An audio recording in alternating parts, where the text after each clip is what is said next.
जय हिंद दोस्तों, आपके अपने यूट्यूब चैनल कोचिंग क्लास में आपका स्वागत है। आज फिर अध्याय 3 दो चर वाले रैखिक समीकरण युग्म से रिलेटेड मोस्ट इंपॉर्टेंट क्वेश्चन लेकर आया हूँ। इससे रिलेटेड यानी इस अध्याय से रिलेटेड कुछ मोस्ट इंपॉर्टेंट वीडियो प्लेलिस्ट में उपलब्ध हैं। जो बच्चे रिवीजन करना चाह रहे हैं वो प्लेलिस्ट से इसके पीछे वाले वीडियो में उपस्थित क्वेश्चनों को देख करके नोट बना ले ताकि उन्हें रिवीजन करने में सहायता मिले। आज फिर कुछ क्वेश्चन लेकर आया हूँ जिसका सोल्यूशन बताया जाएगा। तो आपसे उम्मीद है कि आप कॉपी कलम किताब लेकर बैठे हैं और इम्पोर्टेंट क्वेश्चन का नोट्स जरूर बनाएंगे। तो आइए देखा जाए। इसमें पहला क्वेश्चन कह रहा है एक आयताकार बाग जिसकी लंबाई चौड़ाई से 4 मीटर अधिक है। लंबाई चौड़ाई से 4 मीटर अधिक है। जैसे ये दो चर वाला रैखिक समीकरण, इसमें दो चर मानना पड़ेगा। तो लंबाई का मान चौड़ाई में अगर 4 मीटर जोड़ दें तो लंबाई के बराबर हो जाएगा। यहाँ शर्त जो दिया है लंबाई चौड़ाई से 4 मीटर अधिक है। यदि चौड़ाई में 4 मीटर जोड़ दिया जाए तो लंबाई की क्या हो जाएगा, बराबर, है ना भैया। और कह रहा है का अर्ध परिमाप, आयताकार बाग है उसका अर्ध परिमाप 36 मीटर दिया है। अर्ध परिमाप का मतलब परिमाप का आधा, और आयत का परिमाप होता है 2 गुणे लंबाई धन चौड़ाई। तो दो समीकरण मिलेगा, उन्हीं को हल करके उसकी लंबाई और चौड़ाई ज्ञात करना होगा। तो देखेंगे सोल्यूशन आप। माना लंबाई x मीटर और चौड़ाई y मीटर है। चौड़ाई y मीटर। पहला शर्त क्या है, कह रहा है लंबाई चौड़ाई से 4 मीटर अधिक है। चौड़ाई से 4 मीटर अधिक है लंबाई। जैसे चौड़ाई अगर 1 मीटर है तो लंबाई 5 मीटर है। तो दोनों पक्ष बराबर करने के लिए चौड़ाई में 4 जोड़ दिया जाए तो लंबाई के बराबर हो जाएगा। तो लंबाई कितना माने हो, x, और चौड़ाई कितना, y। तो x बराबर y प्लस 4 पक्षांतर कर दिया जाए, x माइनस वाई बराबर 4 मिलेगा। ये दो चरों में एक रैखिक समीकरण मिल गया। दूसरा शर्त क्या कह रहा है, कह रहा है अर्ध परिमाप।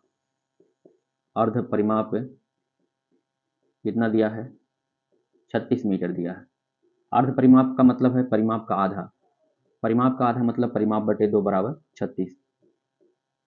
और आयत का परिमाप होता है 2 गुणे लंबाई धन चौड़ाई बटे 2 बराबर 36। 2 से 2 कैंसिल होगा, अर्थात लंबाई धन चौड़ाई बराबर किसके हो जाएगा, 36 के। लंबाई x माना गया है, चौड़ाई y माना गया है, x प्लस वाई बराबर 36। ये समीकरण 2 बन गया।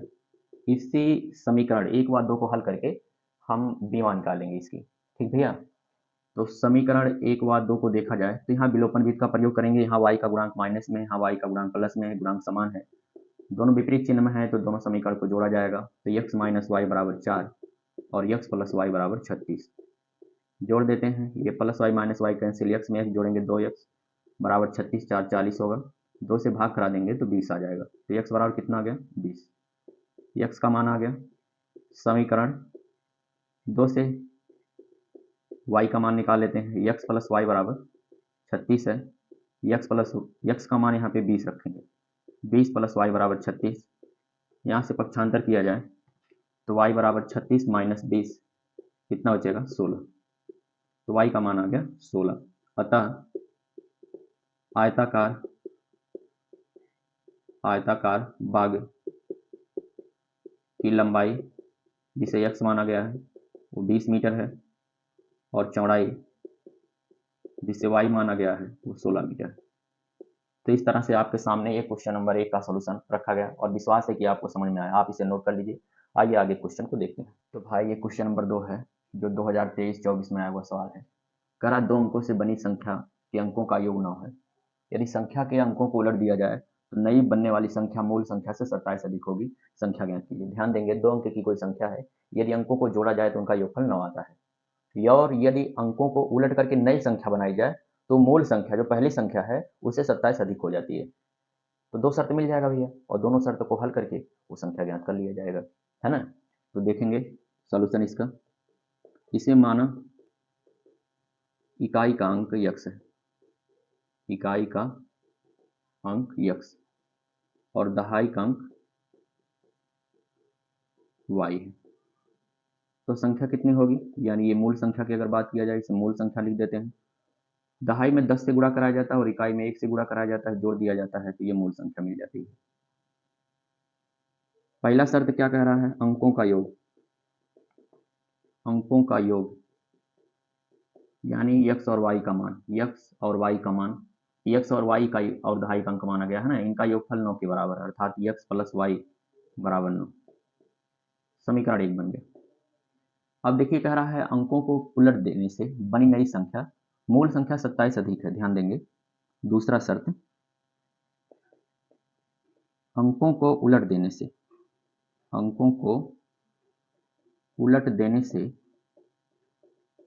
बनी नई संख्या मूल संख्या से 27 अधिक है, मूल संख्या से 27 अधिक है।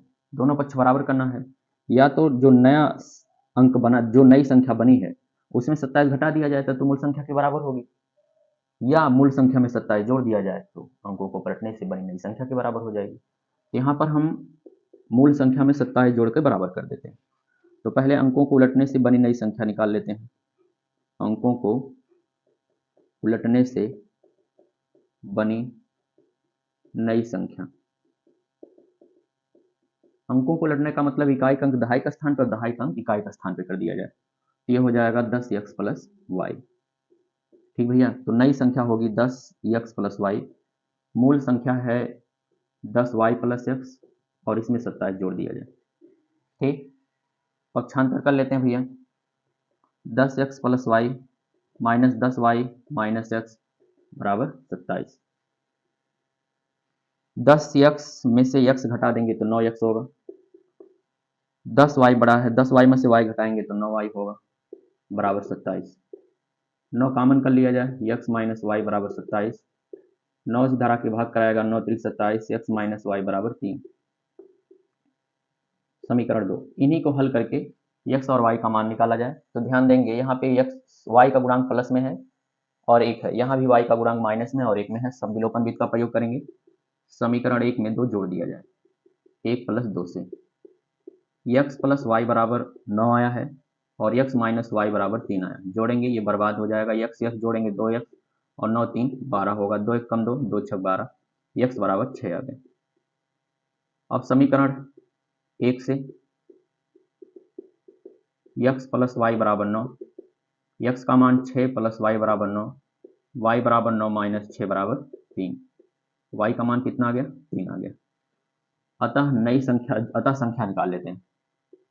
संख्या जो कि 10y प्लस एक्स के बराबर है, तो 10 गुणे y का स्थान पे 3, x के स्थान पे 6, 10 3 30 प्लस 6 कितना हो जाएगा, 36।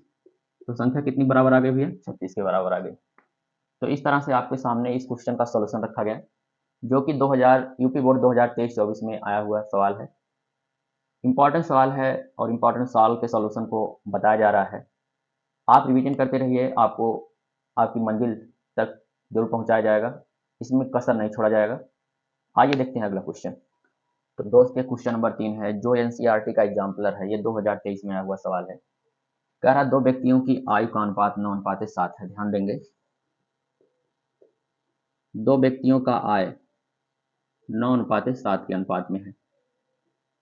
तो प्रथम व्यक्ति का आय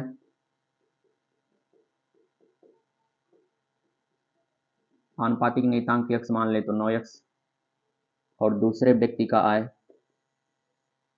7x। जबकि कह रहा उनके खर्चों का अनुपात दिया है, कितना दिया है, 4:3। तो प्रथम व्यक्ति का खर्च y मान लेते हैं, आनुपातिक नियतांक 4y, और दूसरे व्यक्ति का खर्च 3y होगा, 3y।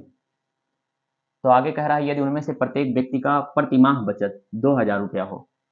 जो बचत होता है भैया, बचत वो आय माइनस व्यय के बराबर होता है, आय माइनस खर्च या व्यय के बराबर होता है।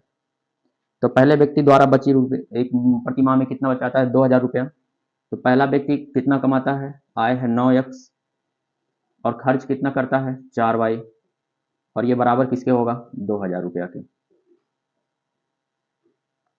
समीकरण 1, दूसरे व्यक्ति का आय कितना है, 7x, और व्यय कितना है, खर्च दूसरे व्यक्ति का 3y, और ये भी कितना बचा लेता है, 2000 रुपये। ये समीकरण 2 बन गया। समझ रहे हो ना भाई? आय माइनस खर्च जो होता है वो बचत के बराबर होता है। तो प्रत्येक व्यक्ति प्रत्येक माह में 2000 रुपये बचा लेता है। तो पहले व्यक्ति का आय 9x, खर्च 4y, दोनों का अंतर 2000 के बराबर। दूसरे व्यक्ति का आय 7x और खर्च 3y, दोनों का अंतर 2000 के बराबर। अब इन्हें हल करके x और y का मान निकालना भैया। तो विलोपन विधि का प्रयोग किया जाए तो ध्यान देंगे, यहाँ पे x का गुणांक ना हो, यहाँ पे 7 है, गुणांक बराबर बनाया जाए, है ना। और यहाँ पे y का गुणांक 4 है और यहाँ पे 3 है, इनका या तो y का गुणांक बराबर बनाया जाए, किसी एक का गुणांक बराबर बनाना पड़ेगा। तो किसका बना लिया जाए, y का बना लेते हैं। चलो, तो इसमें 3 से गुणा करा देते हैं और इसमें 4 से। समीकरण 1 गुणे 3 माइनस 2 गुणे 4 से। 3 से गुणा कराएंगे 9 तिरिक 27 x माइनस 3 चौक 12y बराबर 3 से गुणा कराएंगे 6000 होगा। इसमें 4 से गुणा कराना 7 चौक 28 x माइनस 4 तियाँ 12y बराबर 4 दूनी 8, 8000।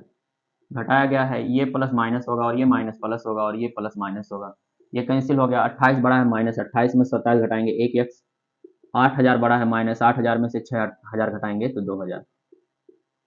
माइनस से माइनस कट गया, x बराबर कितना आया, 2000 रुपये, है ना। x का मान आ गया 2000। वैसे आय ही पूछा है, व्यय नहीं पूछा है। तो अनुपातिक नियतांक में आय x माने हो तो प्रथम व्यक्ति का आय, अतः प्रथम व्यक्ति का आय 9x, 9 गुणे 2 हजार बराबर 18000, है ना। और दूसरे व्यक्ति का आय तो 7x यानी 7 गुणे 2000 बराबर 14000 रुपये। अगर व्यय भी पूछा होता तो हमें y का मान निकालना पड़ता, जबकि व्यय पूछा नहीं है भाई, तो आय ही पूछा है, इसलिए हमने x का मान निकाला और प्रथम व्यक्ति का आय आ गया 18000 और दूसरे व्यक्ति का आय आ गया 14000। तो ये इंपॉर्टेंट क्वेश्चन है, CRT एग्जाम्पलर भी है, और ये बहुत ध्यान से देख करके सवाल को लगाइए, छोटे में लगाइए। अगर y का मान निकालते हैं तो बड़ा हो जाता है, x का मान निकालना पड़ता, इसलिए यहाँ पे y का मान विलुप्त करके x का मान निकाला गया और आय आसानी से हम निकाल लिए हैं।